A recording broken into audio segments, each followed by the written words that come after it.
Olá, meus alunos, tudo bom? Vamos continuar nossos estudos, nossas reflexões acerca da história da educação? Beleza? Vocês lembram que no nosso último encontro nós fizemos uma profunda reflexão sobre a questão da história da educação na Grécia, onde nós estudamos um pouco aí acerca dos pensamentos socráticos, dos sofistas, de Platão, de Sócrates e também de Aristóteles. Só trazendo para vocês essa reflexão para darmos entrada a uma nova discussão, que é agora a história da educação na Idade Média, que é um longo período de 1000 anos. Alguns chamam de um período obscuro, do período negro da história da humanidade, mas na verdade não é nada disso, são apenas conceitos históricos. A Idade Média é uma idade de grande relevância para a história da humanidade. Agora, por que nós chamamos de Idade Média? A Idade Média ela está faz interface entre a antiguidade e a Idade Moderna. A Idade Média é justamente o momento a posteriori da morte de Jesus e o nascimento do cristianismo e as consequências que ocorreram após a morte de Jesus e como a vida de Jesus influenciou em toda a Europa, e consequentemente em todo o planeta, e que nós trazemos sequelas, nós trazemos uma nova ordem de pensamento após a morte de Jesus. Então vamos tentar entender só um pouquinho esse olhar. O professor Márcio aqui vai fazer uma reflexão sobre o cristianismo e sobre Jesus, não num olhar espiritual ou religioso, mas sim Jesus Cristo histórico, ou seja, um homem histórico, um homem que esteve presente em um dado momento da nossa história e como foi influenciado o seu pensamento no comportamento das sociedades até os dias atuais.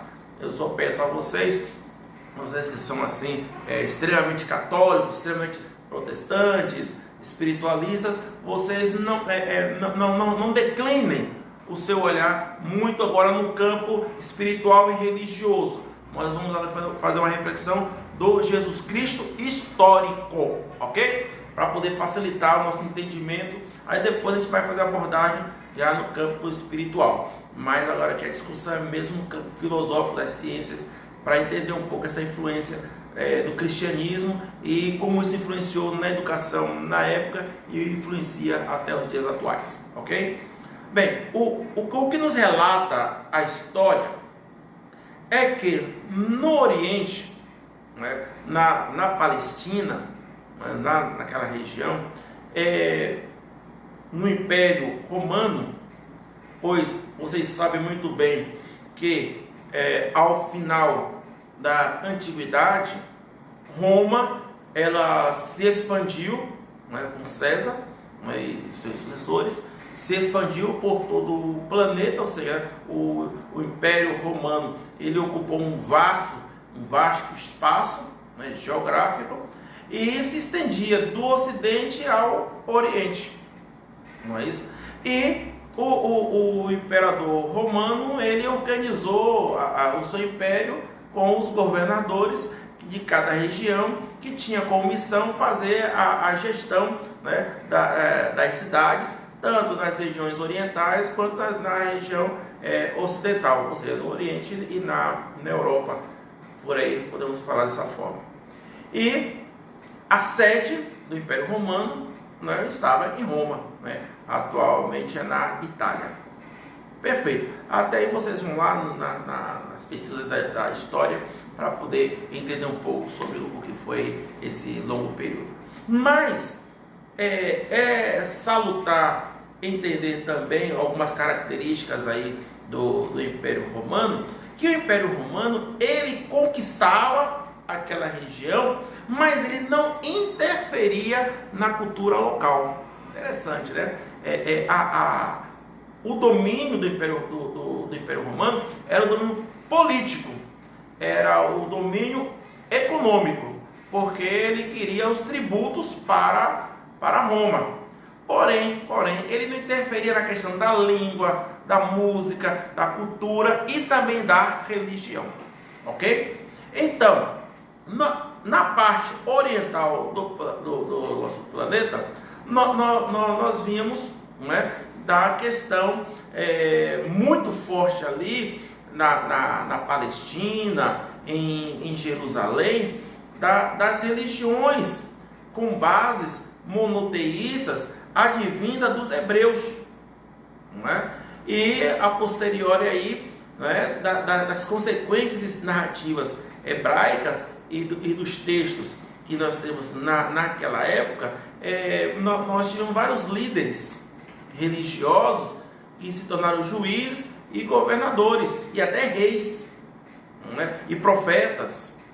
E aí, nessas narrativas que contam a história dessa região que eu estou me debruçando aí, né, nasce ali no meio daquele povo ali em Nazaré, né, e em Belém, em Canaã, naquele pedacinho ali, nasce a narrativa que, dentre aqueles descendentes de hebreus, né, nasceu ou nasceria, né, um homem que seria o Salvador, um novo rei. Bem, essa notícia, quando chegou cá para César, na verdade não foi de grande interesse do governo, porque o governo não se interessava, como falei para vocês, pelas questões de credo e de religiosidade. Foi uma questão muito local. Então, quando chegavam as informações cá para o imperador romano, não eram informações tão concisas, né? Porque as informações eram mais de interesse de ordem econômica. Então ficou ali no plano local, entre o governador da região, entre os líderes religiosos da região. Então, essa questão do nascimento de um rei ali, que vinha um filho de Deus, veio dos céus, etc. e tal, né? Era um argumento muito local, muito próprio ali, entre Nazaré, entre Belém, Canaã, na Galileia, não é isso? Então isso não ganhou uma proporção muito ampla. Então nasce Jesus, né? Jesus, filho do casal Maria e José, não é isso? E ele nasce, não é, em Belém, não é? Maria era da cidade de Nazaré, mas José era da cidade de Belém. E houve o recenseamento, não é? Ou seja, naquela época também havia um censo, não é? Para poder contar as pessoas, organizar a sociedade dentro dos limites sociais da época. E só que naquela época você tinha que ir para a cidade se era um casal, você tinha que fazer o censo na cidade do marido, na cidade do homem. Então é por isso que Maria e José, ele sai da cidade natal de Maria, né, que é Nazaré, e vai para Belém, que é a cidade de José, é onde é dado o nascimento de Jesus. Pronto. O nascimento de Jesus não houve grandes discussões ou atenção na classe política ou militar da época, não. Mas o nascimento de Jesus provocou um grande alvoroço, ali naquele meio cultural, naquele meio social, mais do cunho religioso, mas não foi de interesse do Estado aquela questão. Houve algumas provocações, né, algumas situações específicas, mas nada, né, de um alarde muito amplo, né? Ah, professor, mas mandaram matar as criancinhas e tal. Sim, nós estamos falando assim que não foi uma coisa que mexeu no Império Romano por completo, foi uma coisa local, regional. Ok. Esse jovem Jesus, aos 33 anos, ele vem a falecer, não é? Por uma acusação, né, vinda pelos doutores da lei, ou seja, pelos religiosos da época, não é? E essa morte de Jesus, não é?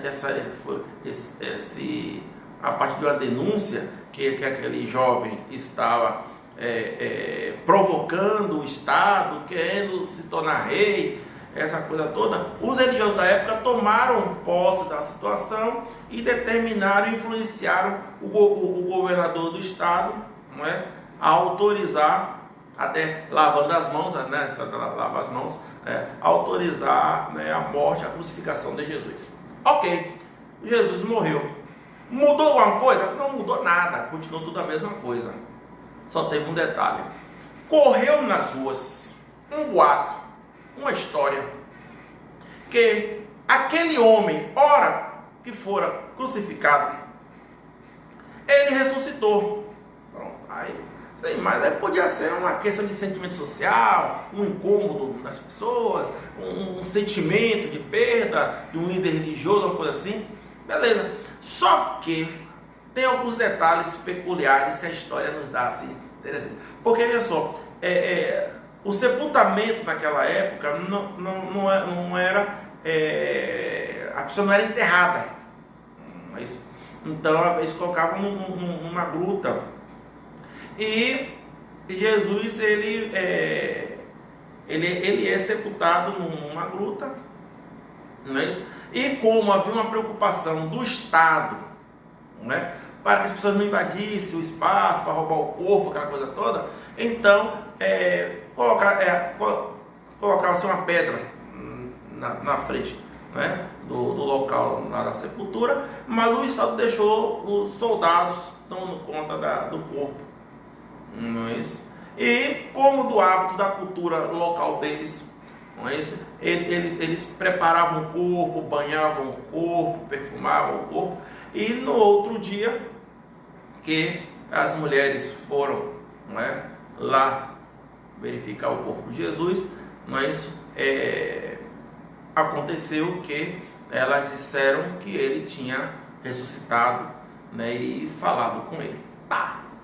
Bem, se falou, se não falou, se foi uma coisa da imaginação delas, o Estado ficou a perguntar. Porém, os dois soldados, os caras que tomam conta daquele corpo, não souberam explicar o desaparecimento do corpo, porque eles estavam ali tomando conta e o corpo desapareceu. Então, o sumiço do corpo, o desaparecimento desse corpo, não é? E o Estado que estava dando guarda oficial daquele corpo, o desaparecimento do corpo, que até hoje não foi localizado. É o olhar do Estado, formalmente dito. Agora, para a população religiosa da época, o que aconteceu? Aquele jovem, cujo nome era Jesus, filho de Maria, filho de José, ele ressuscitou. Então, a ressurreição, o relato da ressurreição, e as pessoas que tiveram contato com o Jesus pós a sua morte, entendendo? Houve uma confirmação entre os religiosos da época que tudo que aquele jovem falou antes da sentença de morte, pós-morte, ele volta e as coisas passam a se cumprir das coisas que ele falou anteriormente. Aí sim, a história de Jesus passa a ser propagada em todo o Oriente e vai chegando para o Ocidente e chega até o Império Romano. E aí aqueles seguidores daquele jovem, o Jesus, o que foi condenado à morte, não é isso? Passa, não é? Aqueles seguidores passam a ser chamados de cristãos, ou os seguidores de Cristo, do ensinamento de Cristo. E eles passam a ter um lema, que é o que eles faziam, uma espécie de um batismo, não é isso? Que era um rito de entrada para aquele segmento, mas o Estado passa a proibir essa atividade, esse rito chamado de batismo, para seguir os pensamentos do Jesus Cristo morto, que ressuscitou e que ninguém sabia explicar o que tinha acontecido realmente, mas aquelas pessoas que o conheciam disseram que realmente ele sobreviveu e que está entre nós. Então ficou aquela confusão social, e o que eram pequenos grupos de adoradores daquele jovem, e que aquele jovem tinha feito vários milagres inexplicáveis aos olhos da ciência e do entendimento da época, agora passou a ser uma multidão. E essa multidão foi se ampliando, e por onde estava a extensão do Império Romano, o cristianismo foi ocupando um espaço significativo e as pessoas naturalmente, né, elas iam aderindo a esse movimento do cristianismo. Não é isso? Dentre eles, podemos dar destaque a um cidadão romano, militar, dono e proprietário de um conhecimento científico de respeito notório, né? Paulo, né? Que na época ele era conhecido como um militar que perseguia e matava os cristãos, e Paulo se converte também ao cristianismo e passa também a propagar as ideias de Cristo. Consequentemente, na propagação do cristianismo, chega um momento que até o próprio imperador romano, né, Constantino, vendo o movimento cristão não tendo mais como ele combater, ele sabiamente faz o quê? Ele se converte ao cristianismo e diz que a partir desse momento todo o Império Romano agora é cristão. Entendendo? E aí esse é o motivo pelo qual vai ter a expansão e o nascimento. E aí nós entramos formalmente na Idade Média.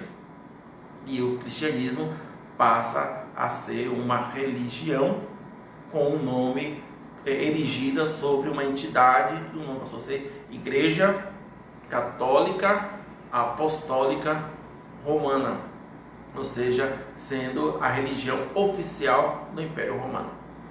E isso vai influenciar em todas as dimensões do Estado, e agora os religiosos, os líderes religiosos, os sacerdotes, passaram a ser chamados de padres, e vai nascer o modelo da educação dos padres, que é a patrística, né? Ou seja, a patrística é a educação dos padres, não é? Que ora, na Grécia Antiga, nós tínhamos os sofistas, não é? Some a figura dos sofistas, e agora entra um modelo pedagógico de patrística, que é a educação baseada nos princípios do cristianismo, a educação de jovens a partir inicialmente na conversão ao cristianismo, ao seguimento de Jesus, e a instrução e formação social. Porém, agora essa educação vai nascer na igreja com o nome de patrística, e daí vai nascer a escola.